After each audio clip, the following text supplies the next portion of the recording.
Now, especially since COVID hit the world, a lot of fundraising, like everything else, kind of slowed down. Mm-hmm. And when we chatted a few weeks back, you were telling me about how, especially since then, you guys have really leaned more heavily into content marketing to create community around what you guys do, but around, in the fundraising world, to help people learn about how to continue to fundraise and keep that going during the pandemic, right? Sure. And I know that's not all you talk about, but that is sort of an important catalyst. So, and I was struck by that phrase, building community. That I think that gets talked about a lot for good reason. So let's just start right there. What does that mean to you, using content to build community? Sure. So, I mean, from a basic standpoint, where kind of we were coming from, in social good, we don't have sales departments. When you're selling to a for-profit company, everybody to some extent understands sales. So organizations, use philanthropy to generate the revenue that they need to. And to do that, they have to inspire donors. Fundraisers don't always like being compared to sales. In fact, most of them hate it, and that's fine.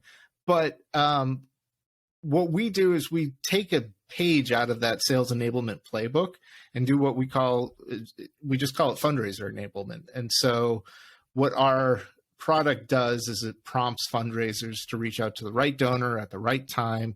It actually has a patented piece of it that writes the first message for that person to edit and send along however they might, if that's a phone call, if it's an email, whatever it might be. And so, it's pretty new. It's pretty different. And it takes a lot of education as to why you might need a tool like this, why you might need to think about things a little bit differently in general. And so we were kind of coming from a base of education to begin with. But then when COVID hit, I think back to like that very first day. We probably all have one day where we were in the office or we were somewhere and we said, okay, things are real right now, or things are changing right now. I don't feel comfortable being in the office right now. We did a stress test the week before and we got our employees ready for it. We all tried working from home to see if the company failed, a day from home and all that. But so we made our team feel comfortable. And then what we heard from our customers was, they still weren't comfortable. Our executive team is made up of fundraisers. So we do a really good job to understand customer feelings and where things are headed. And what we heard was that our users didn't even know if they should be contacting donors right now. That's their entire job. But they didn't know what was appropriate and what they should be doing. I bet a lot of sales teams went through this as well. But when you're working in philanthropy, you actually have an advantage here because, you're supposed to build a relationship with a donor over many years. And you get to know them not quite like a customer, but there's a little bit more of a personal relationship there. And so just reaching out to even check on somebody's health and things like that are actually kind of natural things that fundraisers can and should be doing. So a lot of folks had questions about like what they might do there. And we pulled together a webinar. It was pretty hasty. I think we pulled it together in 3 days. 2 of those days were over the weekend. We got a few partners together.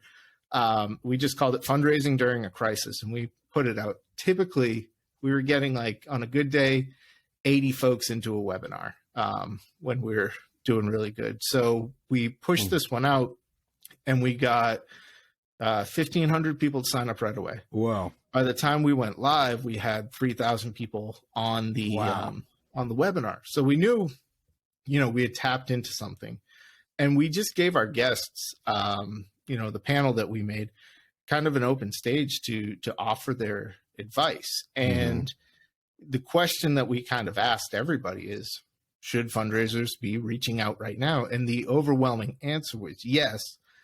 Yes, they should. And it was just like we had kind of done this on the marketing side, where we said, well, we can pull together a webinar and see what happens. We reached out and people responded to us. We were kind of offering our own advice to people at that point. But we also saw it from just the product usage. People were not reaching out to their donors. So we gave them that forum.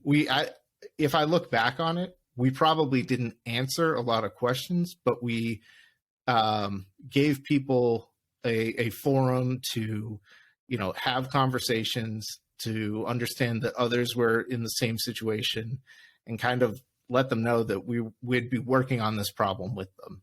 And from that, essentially, it became a matter of, well, how can we educate them more? And what should they be saying?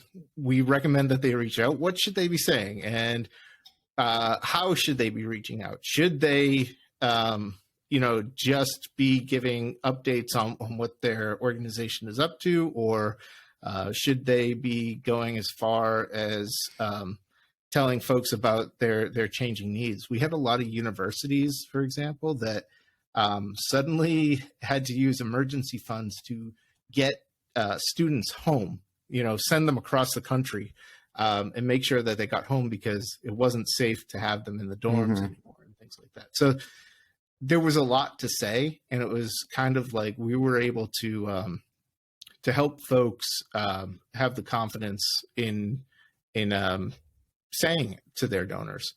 And so that spurred in so many different ways for us. We had additional webinars. We wrote lots of guides, lots of how-tos. We have a weekly fundraising academy at this point. We did a masterclass. There were just so many different types of content that we could develop from it. And really, it's been about keeping that educational tone with our audience and treating our audience like a community as well.